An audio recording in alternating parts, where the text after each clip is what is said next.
So, welcome to the first of a series of videos in which I'm attempting to code a small intro, a small demo. Arnold Emu on CPC Wiki suggested that I simply record myself coding and publish that.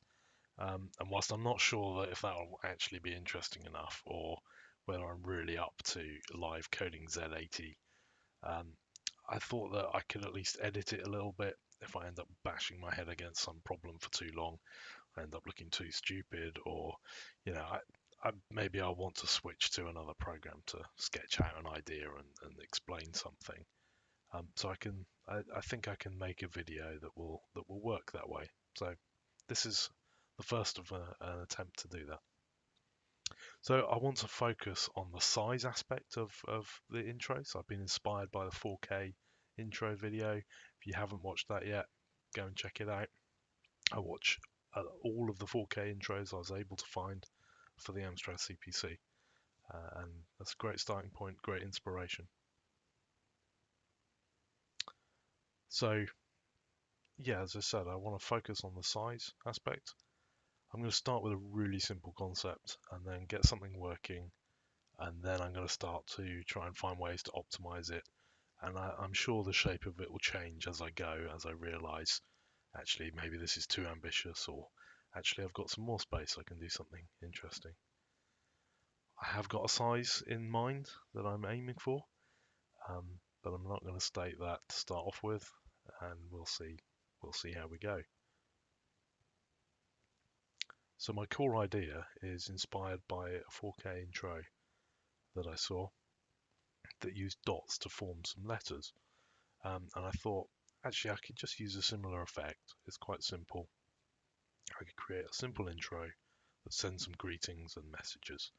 Very old school in style in many ways. Not too many fancy hardware effects or anything at this stage, but just something basic, get us going. So the first step I've got to do is to create this little dot that I'm going to use for forming the letters and just get something displayed. I'm going to use Asesprite, I think that's how it's pronounced, because I actually really enjoy it for doing pixel art. And I've got some custom scripts that allow me to export that data ready coded into the right format for the screen. That gets exported into a file that can then be loaded into the assembler.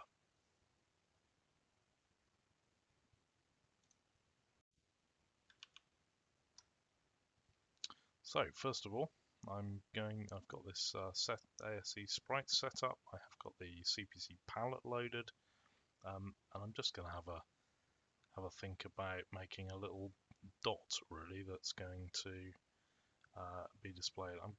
I think I'm going to probably do a 4x4 grid that might turn into a 4x5. 4 gives sort of 3 pixels across and a gap, and therefore we don't have to worry about getting spacing, but we might want a little bit more height, so we'll have a play with it. First of all, I'm sort of thinking, if I do a dot like this, that actually looks more like a cross than a dot.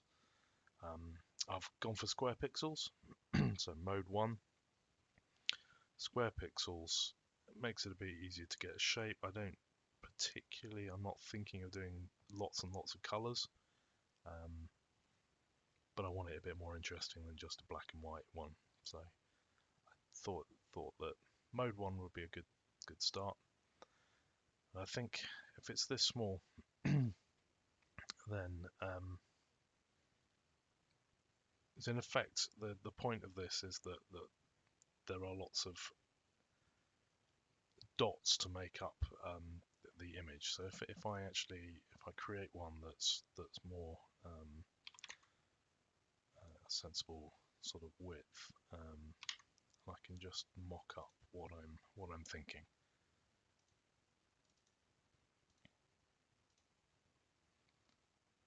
So I'm sort of thinking let's say we had a 4x4 .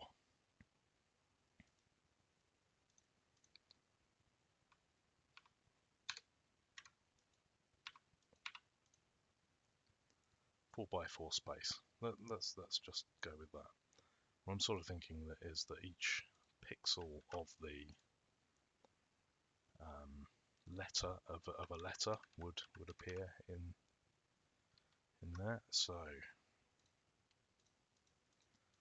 for example, I'm going to do a sort of, I'm going to make a letter D maybe.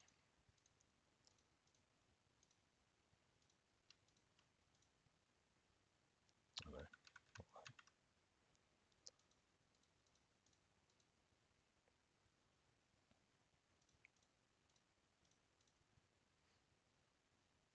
And I think I found really that 3x5 is a reasonable size for a font.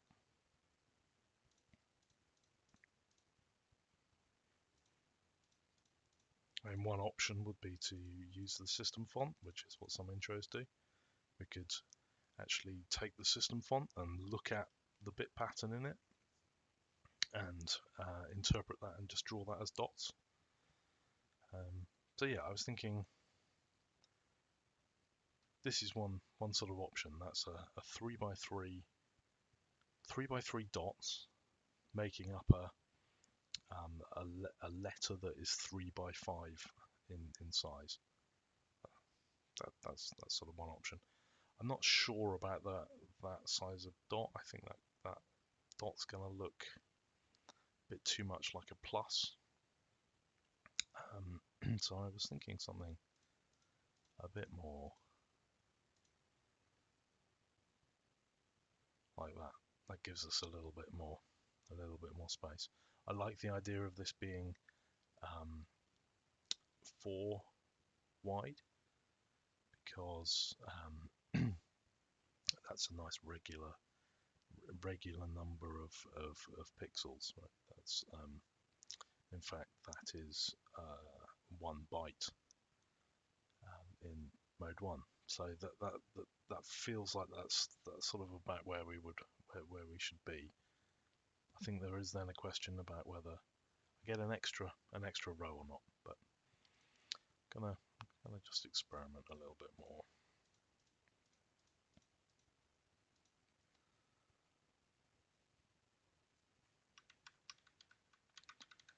Make the same letter out of this new shape.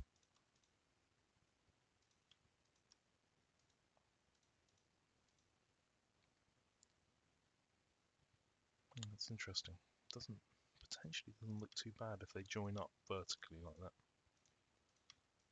Yeah, sometimes you just got to experiment, see what happens.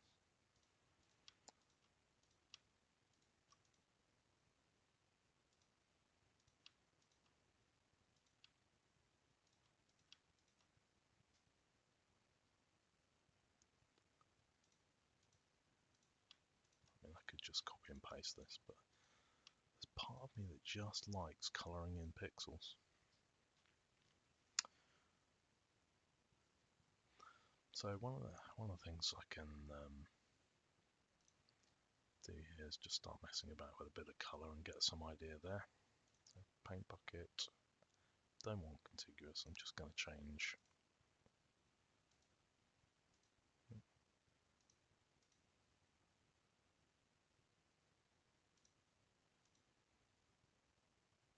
Yeah, actually, you probably do want that. Because I'm in mode 1, I can actually add some colour to these.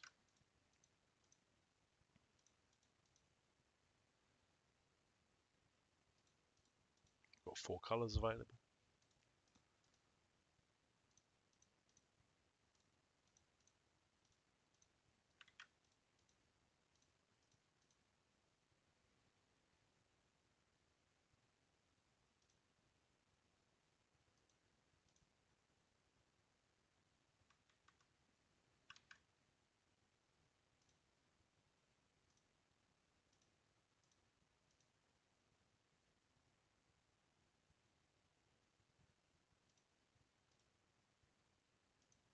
So just experimenting a bit now.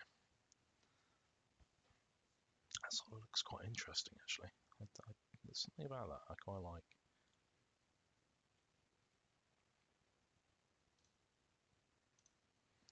So what I'll do, yeah, whilst I did say I enjoyed drawing all the pixels, I think for this experimental phase I probably need to just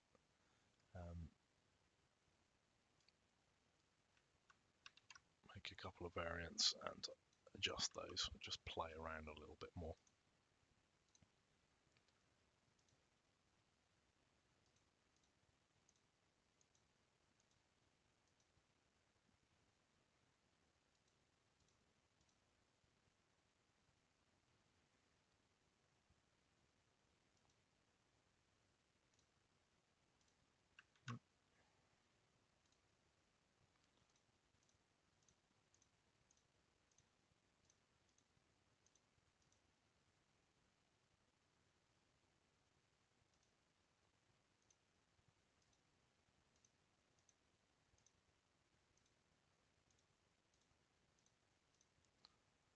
Sort of picking some of the classic colours and seeing what happens. I'm not convinced by this, but I'll see. No, I think that's really not very readable. Interesting, I do quite like that highlight. In theory, that isn't what I was going for. But there's something about that actually has got some round quality to it. So I am tempted by that. The thing I'm now not quite sure about is this part around here.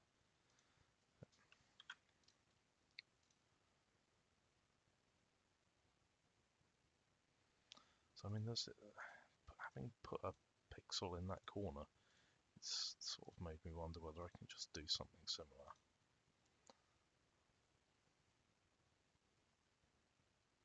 It's got some real depth to it. Something about that that's given it a bit of perspective or something. So that is kind of interesting.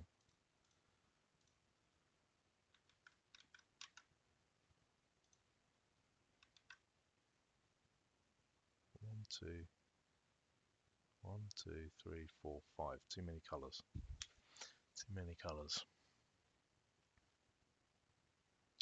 Definitely too many colours.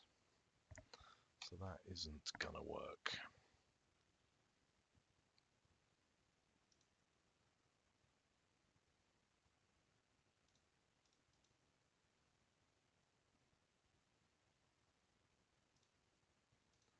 Does that colour work at all?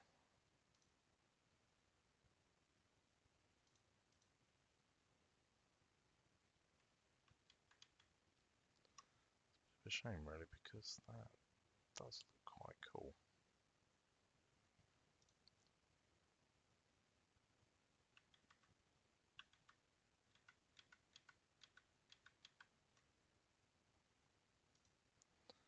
Yeah, I'm not going to be able to do that because I only have 4 colours.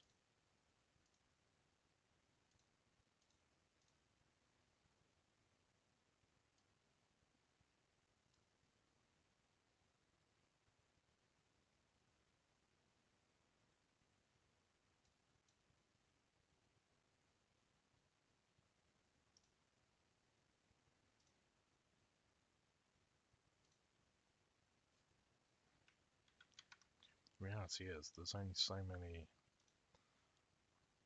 combinations I can do of pixels in that sort of space.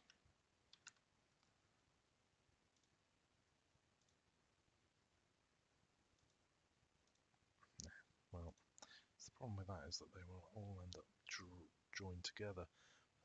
It's an interesting effect when they are joined up like that. It does seem to make it a vertical.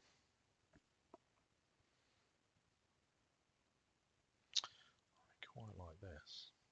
I do quite like that. So I think I'm going to go back to those 4 colours.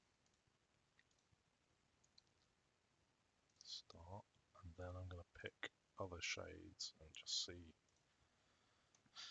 see what we can find.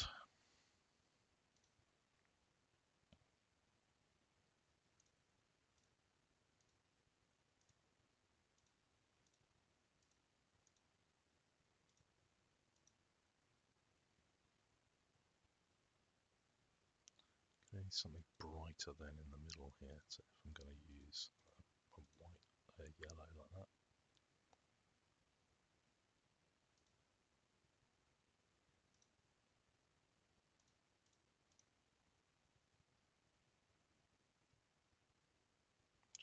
This feels too bright.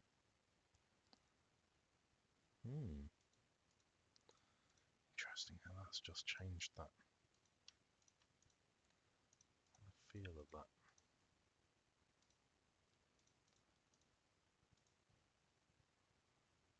So what happens when you suddenly put two colours together and you're like, oh no, actually that's totally changed my perception of it.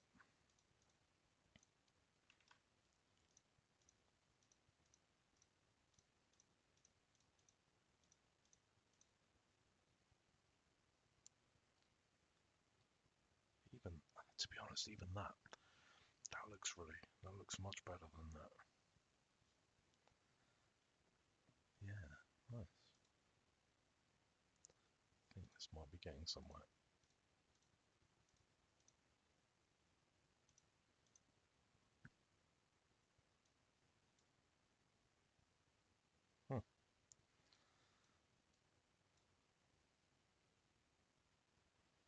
Yeah, that looks really nice.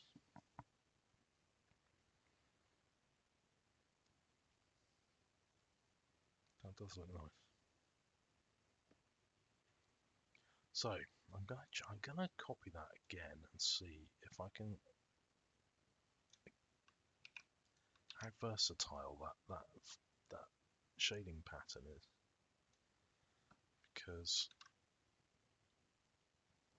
it's possible that it works for other colours like greens, and it's just suddenly interesting to. Oh, realised I've actually missed some pixels on here.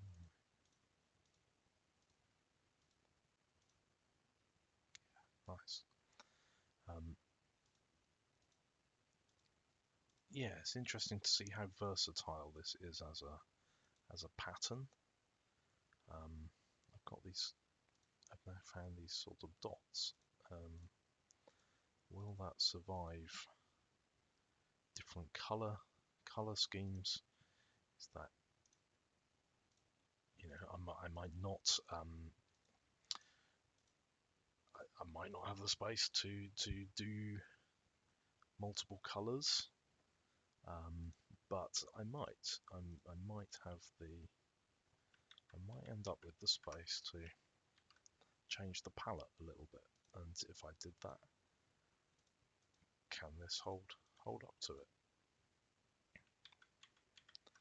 Do I get a similar effect with different color choices?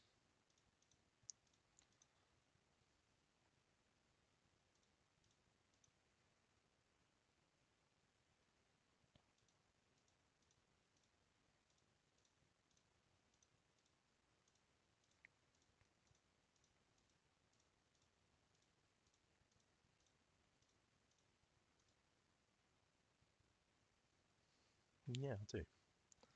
I think that might work. So I guess that at this point, I'm wondering whether I'm missing something, whether I've done something stupid or not. But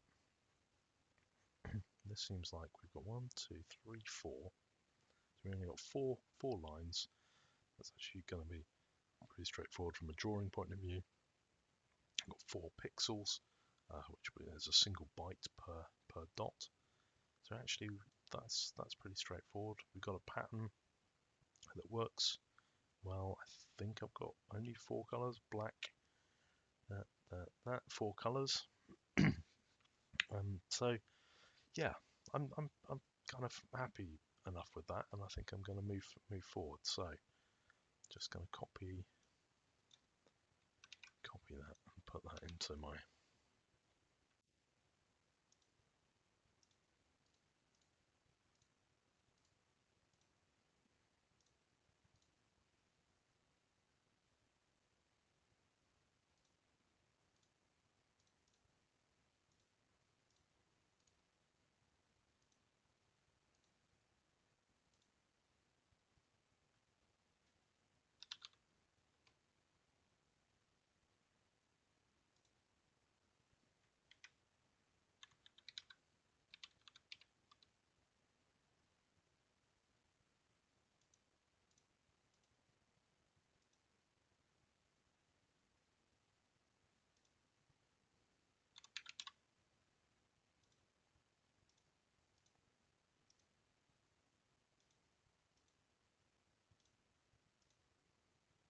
So, I created that palette.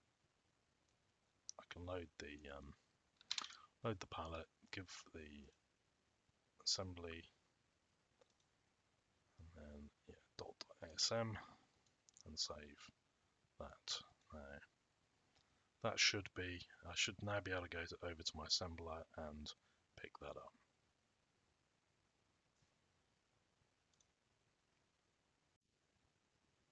So, I'm now using. I use Sublime Text as my text editor choices. I've kind of set up the environment here a little bit, so I've got a basic thing that I can iterate a little bit. I have a disk file that I can create using Rasm Rudu's assembler.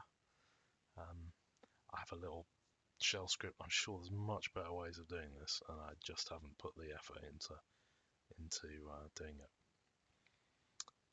I'd love to hear if people have got really good setups. Like, yeah, you just go for this setup. It lets you iterate really quickly, etc., etc. That'd be great to hear, and I'll cover some of those if people want to give me some feedback.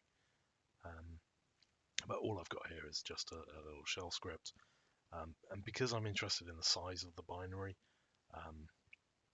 I've made it so that it outputs the size of the binary as well as creating a .dsk file that I can just load and run in an emulator. So, right, I have generated this data, and this is the output from my script in Asesprite. Literally, it's just put me my data out. I might not even use this in this form, to be honest. It's quite possible I just actually write the data. In fact, probably to start off with, that is all I'm going to do. So let's actually do that.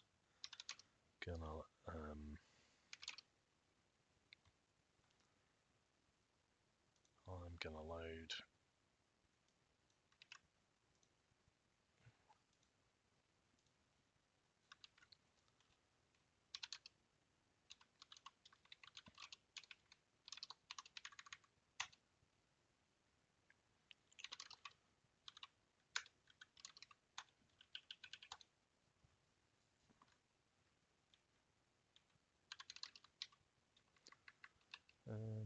Of course, we've got the really annoying thing of having to go onto the next line. The next screen line is that's really not straightforward on the Amstrad-CPC. You might be aware of that.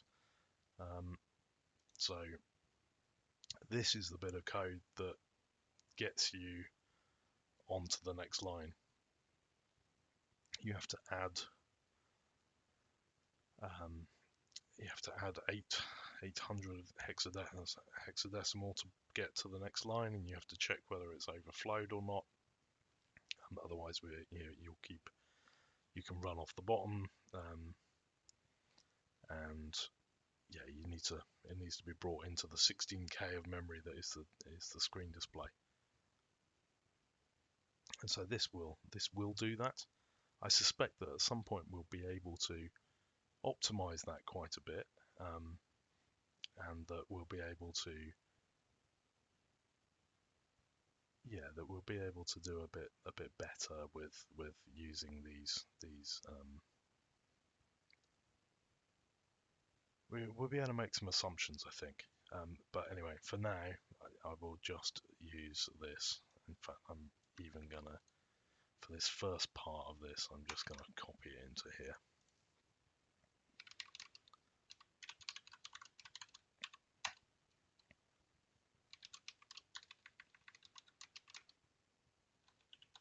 So all I'm doing here, you could argue this is a sort of hard-coded sprite in some way. I am loading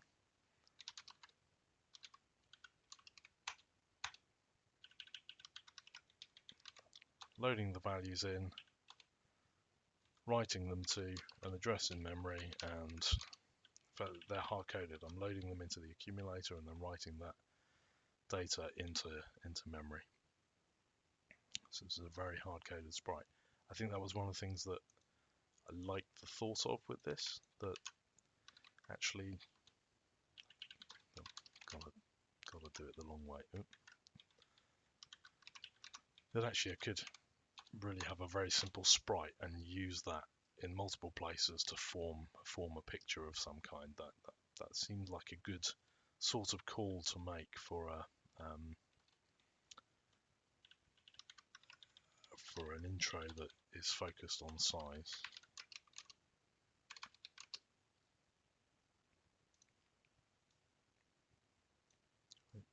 Yep.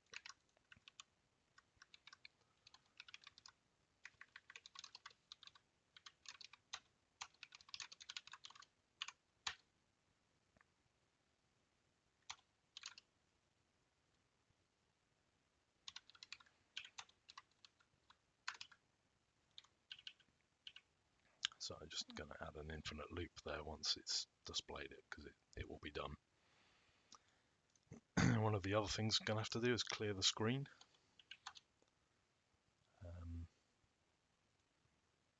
And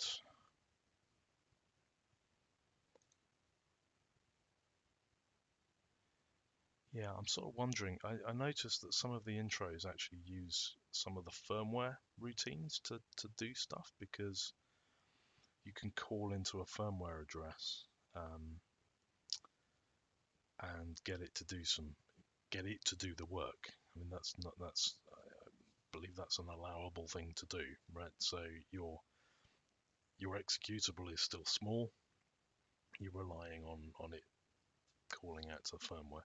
I'm not sure if that's quite in the rules or not, but I think some of them must be doing something like that. But I'm just gonna, at the moment, I am putting all the code into the one file, even though I've got some sort of libraries of code here. So I don't know if you've seen this code before. This will clear the screen, and how it works is actually quite neat.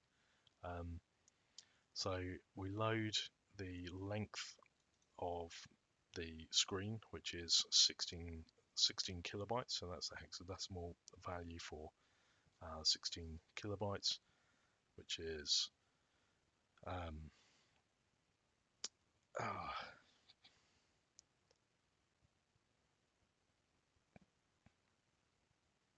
yeah. I can't think off the top of my head. So anyway, we've got 16 kilobytes, which is obviously a quarter of the addressable space on the Z80 processor. So the Z80 has 16 bits of addressable memory. So 2 to the power of 16 locations that can have an 8-bit value written to them. By default, the top 16 kilobytes, which, if I'm thinking right, will be 2 to the power of 14 bytes. That will be the 3FFF. That's allocated to the screen. By default, I think we can do stuff to shift that about and do fancy things with it if we get into the CRTC things, but I'm starting off really simple here. This is a really simple intro. So we load the register pair HL with the address at the start of the display memory, and then we load DE with the address 1 past it. Then this next line clears, sets 0, so that it will in effect clear, sets everything, all the pixels to the background color in the first memory cell. So at C000, that will be set to 0, and then executes this block instruction for the Z80, which, using all of that configuration we've done, creates a loop, and it loops for until BC is 0. So it does something, decrements BC. If it's 0, exits, otherwise keeps going. And what it does is it copies the value from HL and puts it into DE, and then increments both HL and DE. So it's constantly stepping through. And because we've set the first byte of the display to 0, that's what this load HL with 0 does. Well, that's interesting. I can actually I can use that instead of loading into the accumulator. Brilliant. Because we've set that to 0, the first step copies from C000 into C001. It copies that 0 in, and then the pointers move. BC has decremented only by 1, so we've got to keep going. And then it copies from C001 that it's just written that 0 in, and it copies that and puts that into C002. And it just keeps doing that until we've blanked out the entire screen. I think there are a couple of techniques that might do that faster, but I think they take up more space. So we'll see about how that works. I do just need to check this load HL with a specific thing, opcode, and that's fine. So what I've just looking up, and I'll show this another time, I was just looking in the Z80-CPC timings cheat sheet, and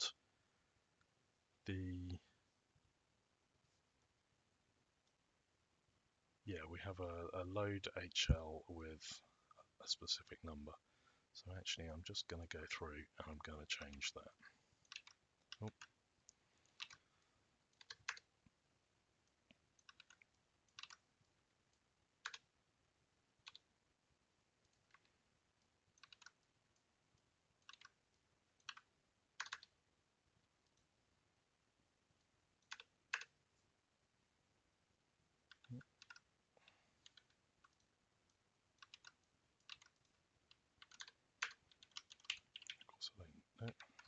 I don't need to do that either. So there we go. So this should be drawing our dot. I'm also going to need to set some colors before I do this. So I'm going to cheat a little bit with this because I can use,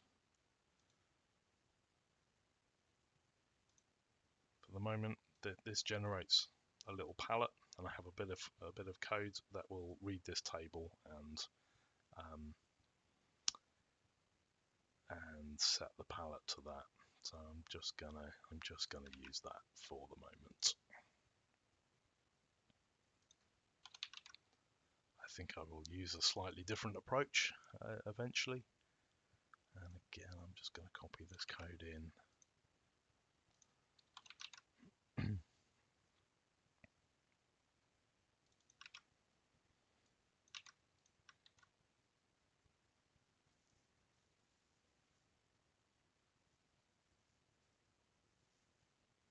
I'm also going to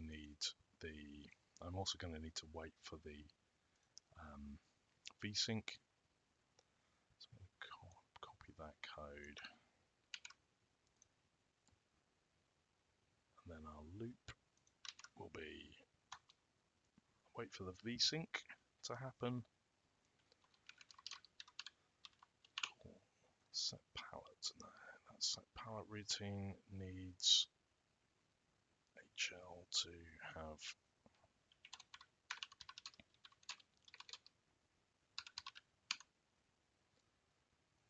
about palette, call set palette, and then we just loop. That should be all we have to do. I think I also have to do that to get it to create an executable.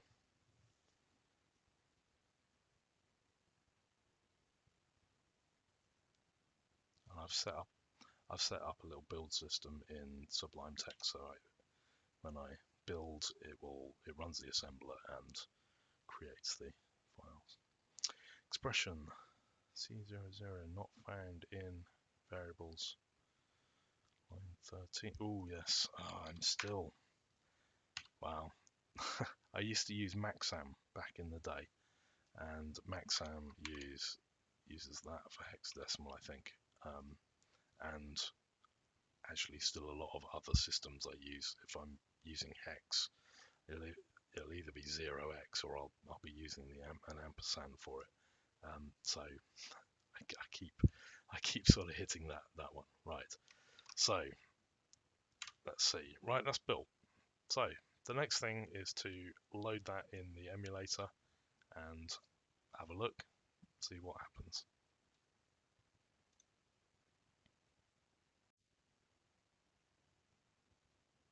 Okay, so I've fired up the emulator, and I will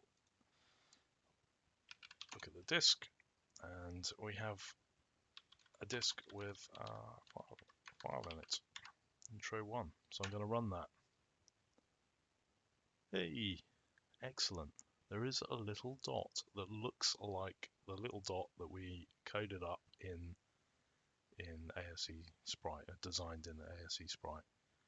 I've forgotten to change the border color, so that's still blue.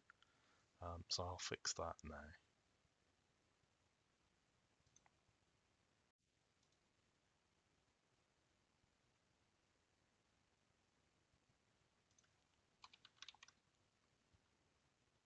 So got a bit of code that sets the border black. Loads the right register that we need into BC, loads the, oh, that color might not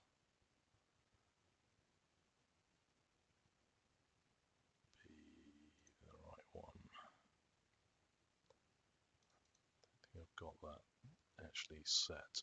It will be,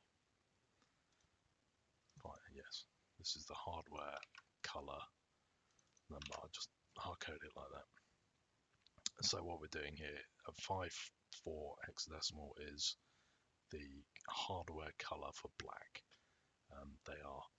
Those colors are not the same as the ones that are used in BASIC. They are very particular hexadecimal codes. I didn't really explain that. That's the palette that I had here that I generated. And so what I have, this is the code basically to make the border turn black. So I'm gonna regenerate that and then get a chance to run it in the emulator again.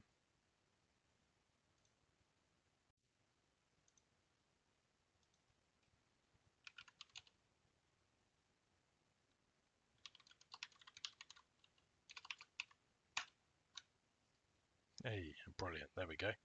There's our dot. So that dot will make up, I can now do some work to make that dot appear multiple times, perhaps to be in the shape of a font, that sort of thing. So that will be the next step. Okay, back to the code. One small change that I've made is that I've extracted the dot drawing functionality into its own little subroutine. Again, just for now, we're looking at getting stuff onto the screen.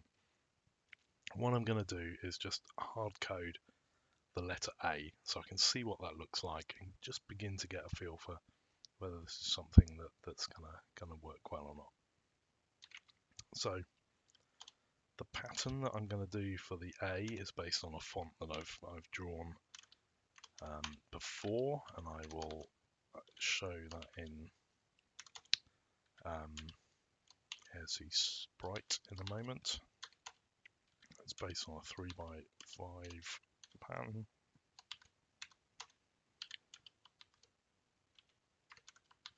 So it's going to be that. So the screen address C001 will be this dot here, and then we are going to draw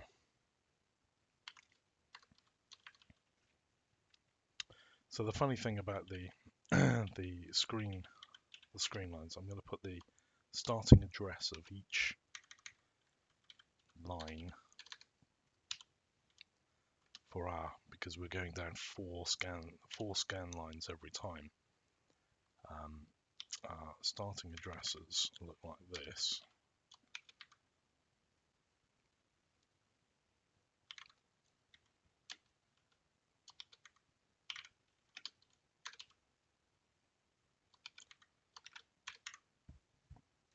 That gets us down half a character's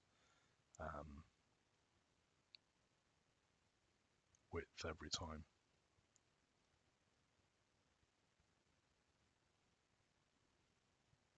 So that gives us our starting point for each of the each row. So because these are actually just 1 byte each, we can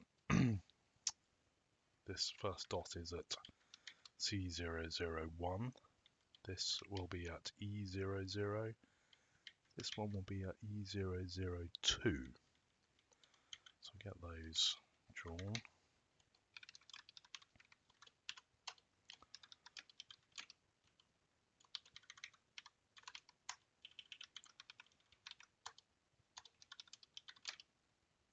Then next line we've actually got 3, so C050,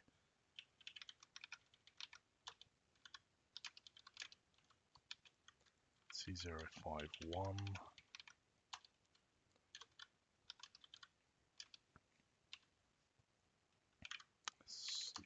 C052. Then our next line we have is basically going to be the same as this line with slightly different starting addresses. So I'll copy that. I'm going to copy that twice, and our starting address for that one is E05052, and this one is going to be A0 and A2 and C. So that should draw all of our dots now. So I will assemble that. Time to run it in the emulator.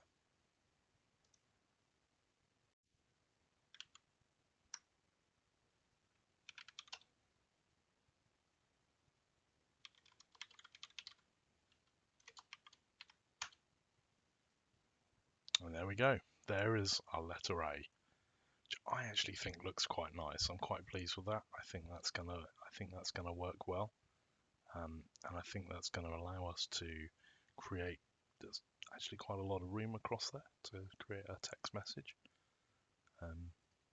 So that will be the next thing, to figure out how to encode these characters and to also encode some text string, a full text message, and to draw that on the screen. So I've decided actually the next step is just to draw another letter on the next line, the same letter but on the next line down. So I just again to see what the spacing's like. It's helped me think through some of the addresses and the way the addresses work on the screen again.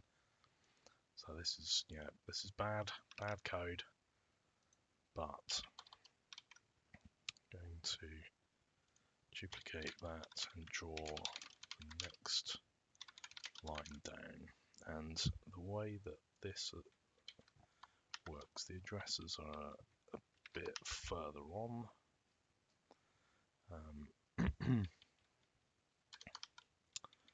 We have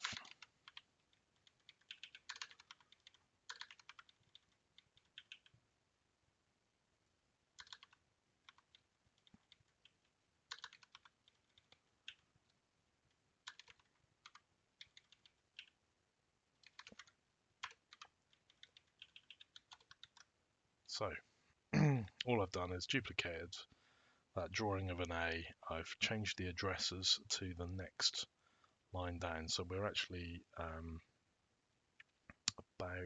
must be about 5. So we're taking up 4 lines per dot, so a full character height for 2 dots. And we got 5 dots, so we're going to take up sort of 3 characters height for each one of our characters. And so these addresses represent moving down by 3 characters. Again, hard-coded for now, and I'll make it a more general routine sometime soon. So rebuild that, load it in the emulator.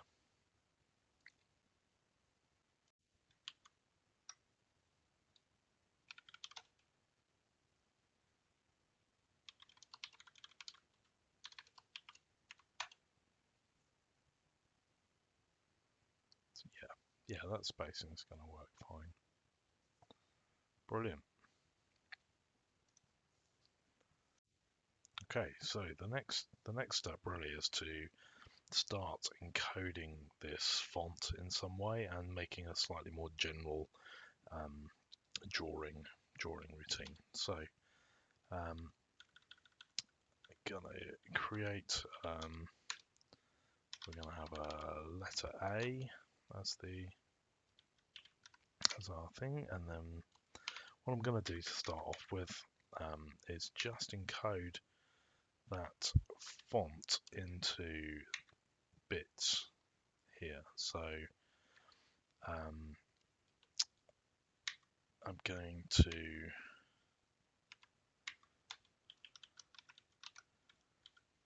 there's going to be a value for each line that we have, and the bits are going to encode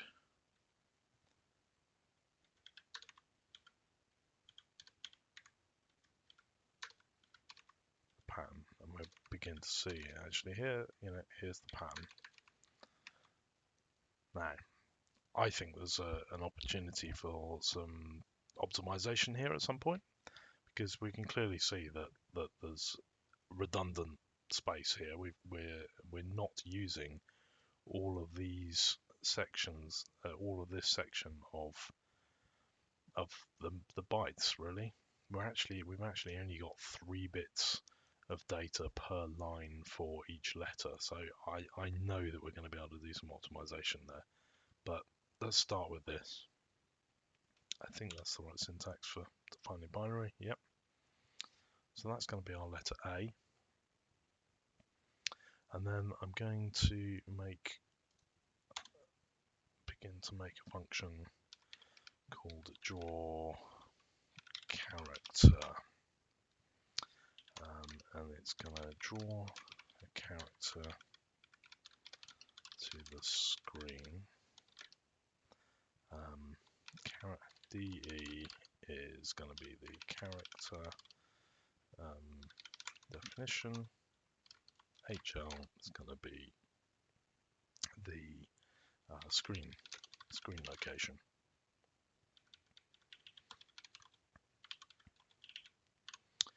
So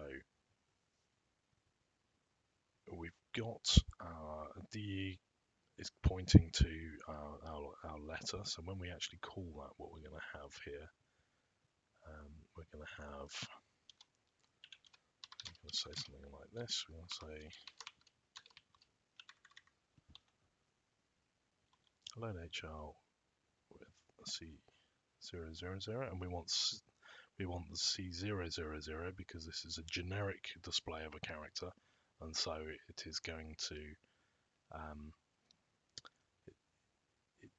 it needs to know the top left hand corner of the entire character, whereas before we were just drawing where the first dot appeared. Because this is generic, it needs to know the top left, not the first dot. And then I'm going to load DE with letter A, and I'm going to call draw character. And that should replace all of this.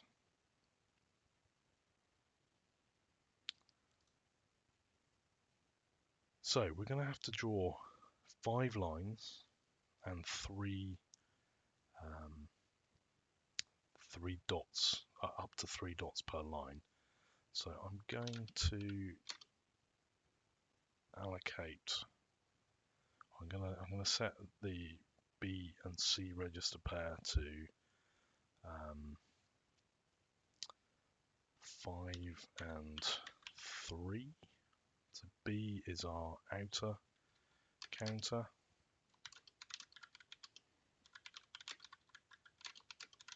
C is our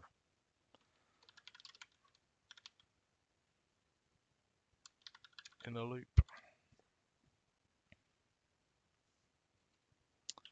Although, so thinking about that,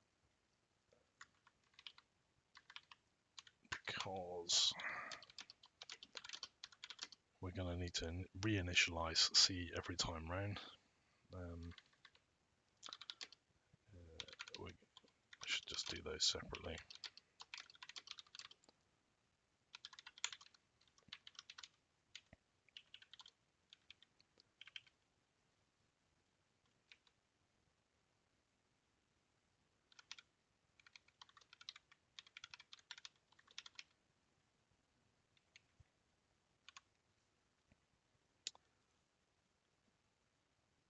So what we're going to do is we're going to get the value from DE, which is our first encoded row for our character. And then what we're going to do is we're going to rotate that value to the right. So what this is going to do is it takes the binary pattern that we've got defined here and moves it 1 bit to the right. So after that update 3 4 we will end up with this pattern.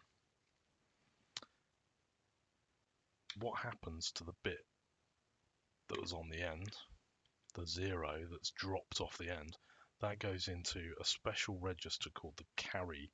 It goes into the carry bit, so that bit goes into the carry bit, and we can test that and use that information. So we're going to rotate the accumulator to the right. So now carry bit contains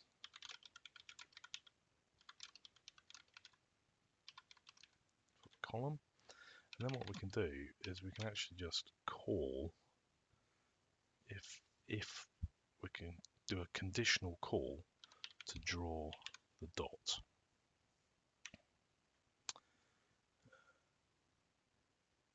Have I made that mistake again? I have. I just wanted to check that syntax was actually right. The call C, because I've not really used it before. So that C there is not register C, that is the carry bit. So it tests whether the carry bit is set. If it is, we're going to call draw dot. Now our draw dot is going to mess about with HL, and we're going to want to get back to the HL that we were at before, because we're going to need to move down a whole.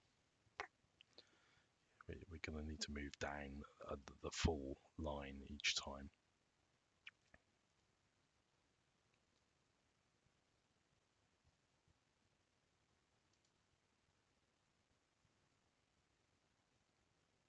Thinking about this, then there might actually, even if we're drawing a whole character, we could draw each of the lines in one go. That might also be easier.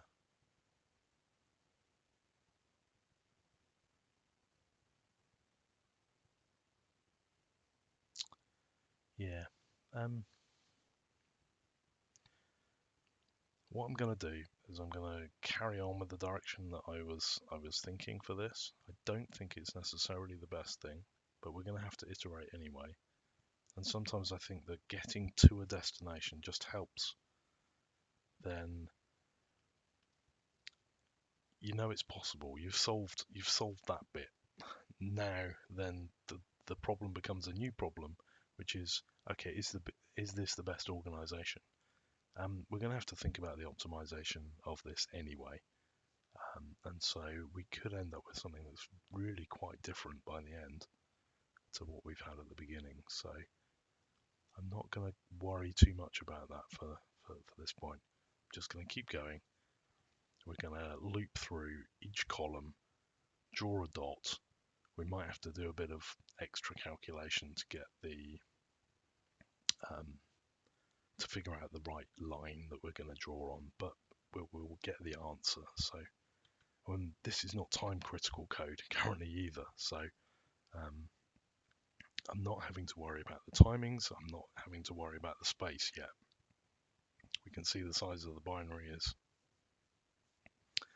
currently 231 bytes, which if we're going for a 1K demo, that's quite a lot of space still left. If we're going for a 4K demo, that would be tons of space. If we're going for a 512 bytes demo, that's a little bit of space. If we're going for 256, yeah, not a chance. So anyway, we'll see how it goes. So we're going to loop through the columns. We've decided whether we should draw the dot or not. Thing is, we're going to need to keep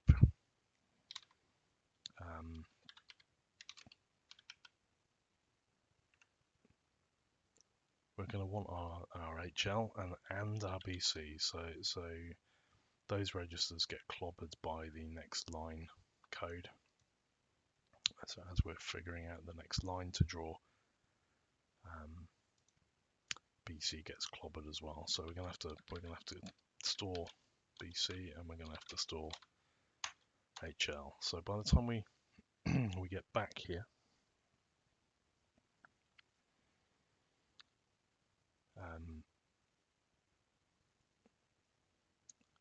at this point what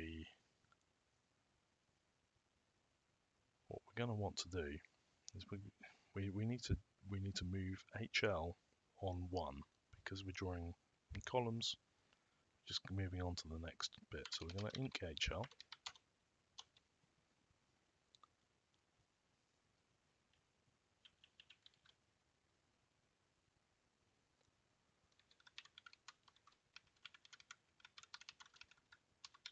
We're going to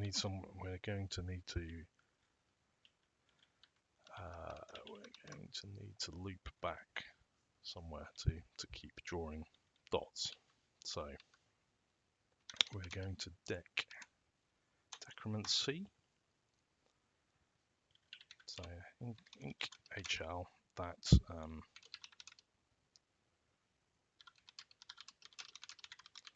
move one dot to the right.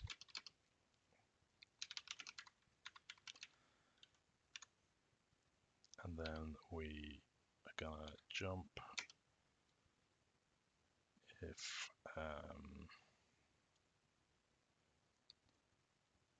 non-zero. So when we decrement a register, if that ends up becoming 0, then let me remind myself I might be talking rubbish here if it's not the accumulator. So I have my trusty Z80 reference manual.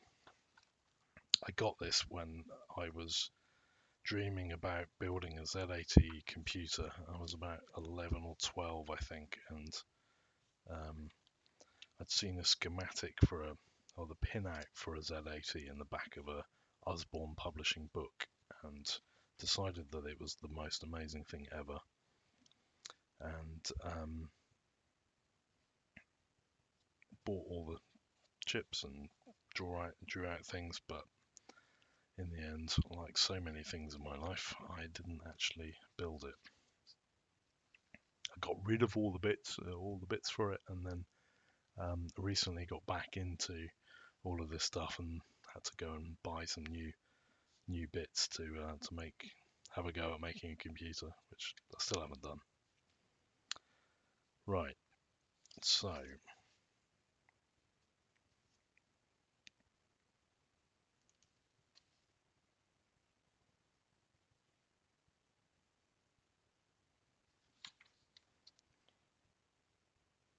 yeah, deck operand.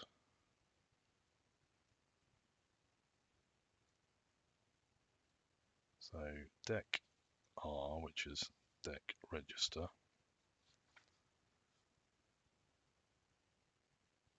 So it will deck a register, and then it says condition bits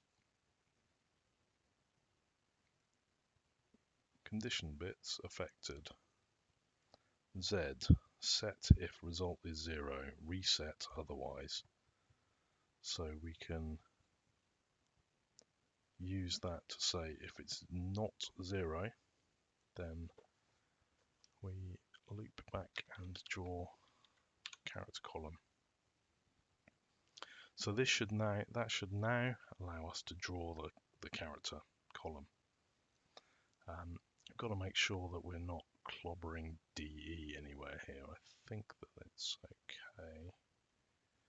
Next line doesn't use D or E, and this doesn't. So that should draw us 3 characters. Then when we get here, we need to move to the next line of the character. So we're going to inc DE. That moves us. We have previously been looking at this one. We'll now be looking at this one.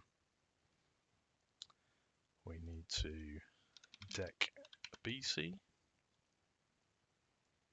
and B.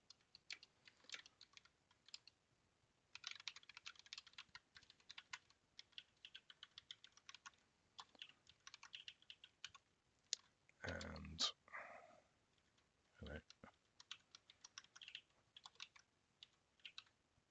this is all about the next character line. So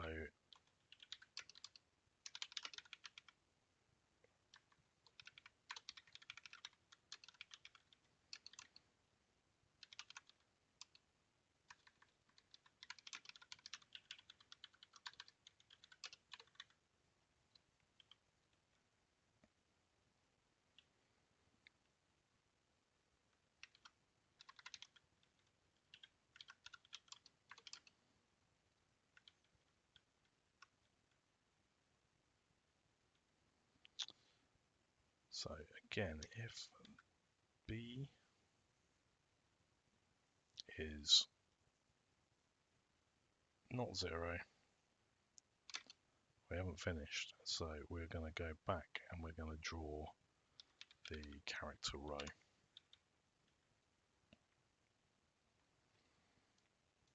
So that should loop us through 5 rows. So we load B with 5, load C with 3, load A with what's a DE. Right, so the thing that we haven't done here yet is to move HL. This will draw them all. each row will get drawn along after each other, which isn't what we want. So we're going to have to do a bit more work here, because our HL thing is now, by this point, HL is pointing past to the beginning of the next character along, which is really not what we want. So I think with each row, we probably need to, we're going to pop HL, push HL, sorry, Again, even though we push it here, we're pushing that just within this part. Within this loop, we also need to push HL. Now we're outside. That's that loop. This bit now is outside of there, so we can get back to our original HL. And then we are gonna want to, we basically want to add 4 lines to it, and I'm going to do this in a really bad way just to get the job done. So that is going to get us 4 lines down.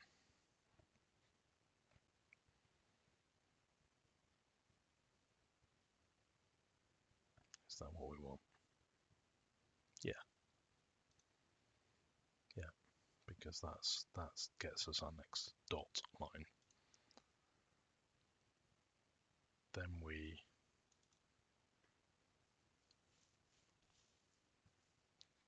go to the next character, data line, decrement our count B, and then we're going to because every time we call that, we're going to clobber B, so we also have to push B, C around this.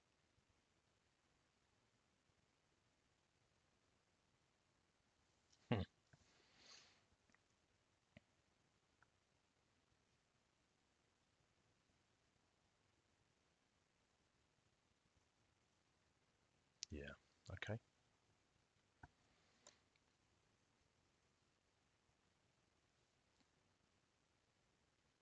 I think interestingly there is a little optimization I can see here, but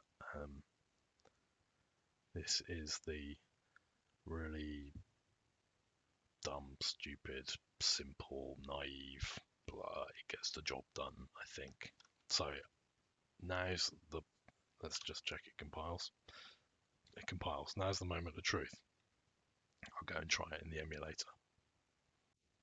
And of course I realised, didn't I, that after I'd finished that bit and said I was going to try it in the emulator, I realised that we're still calling the old drawing code, so this isn't going to be a test of anything really. So what I need to do is remove that, and I'm going to make it draw both of those characters with the new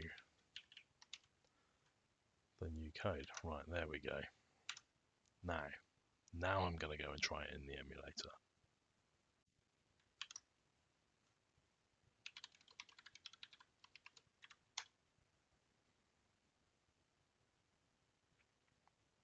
Oh, interesting.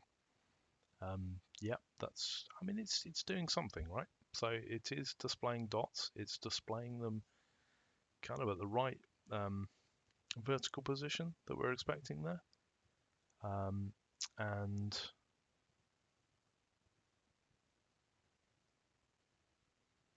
yeah, I mean, it's doing something. It's doing something. It's a bit odd that the letters are different. So that might give us a clue as to what's going on. I mean, of course, I could probably, I mean, if it was set up a bit better, I could actually run this in a different emulator with a debugger, and I can step through. And there is a risk that I end up having to do that if I can't actually figure out why it's failing. Then I will have to do that. But I'm going to start, I think, by just tracing through this logic. Let's just check.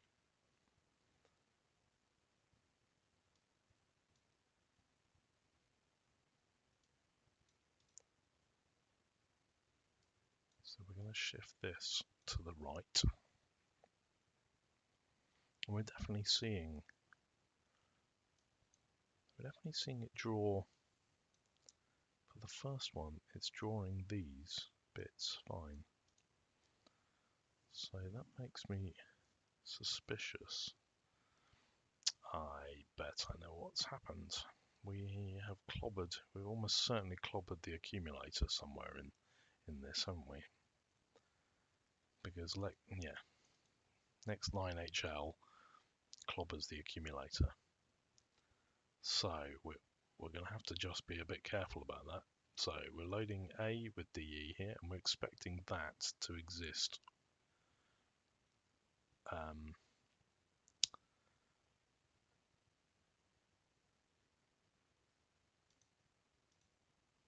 We're going to need we're going to do that, and then we need A to stay posh, push, too posh to push. I mean, sorry, no. We're going to need AF to remain.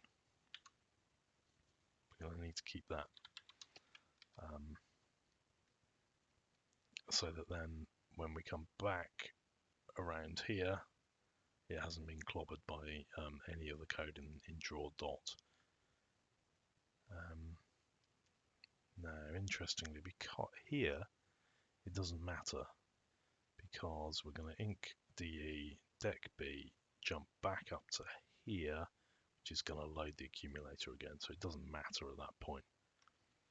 So I think that's probably a reasonably likely culprit there, because so the thing that led me to think about that was the fact that our test, this call C draw dot, stops working at some point. It sort of works for the first one or two, and then it fails, and then not only that, it was then changing as it went down the screen, and of course our next line HL code will be doing something slightly. It loads A with the value of H, which is changing as it goes down the screen. So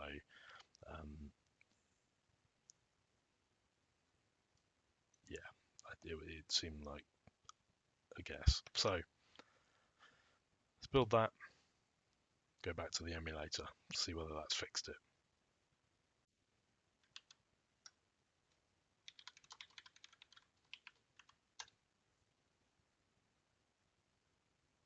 And yes, it's fixed it.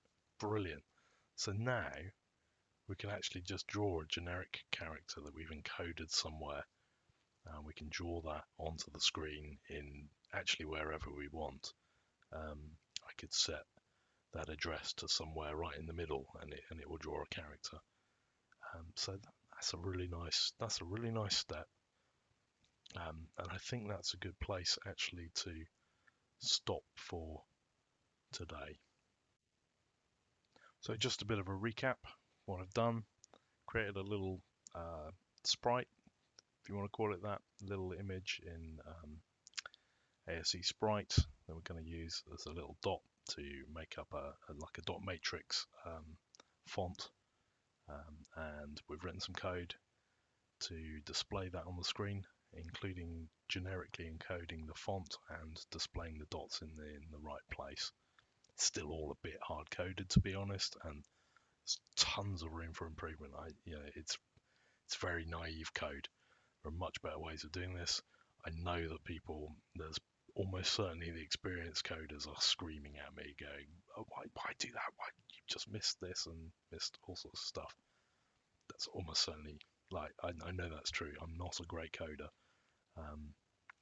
but I enjoy the puzzles. I enjoy the problem solving parts of it, and there's going to be lots of opportunity for that. So let me know in the comments. Yeah, what have I missed? Am I doing something stupid? Is there a better setup, a better coding setup, development setup? What do you use? Is there anything you recommend? Anything you want to talk about? Anything you want me to cover? And see you in the next part.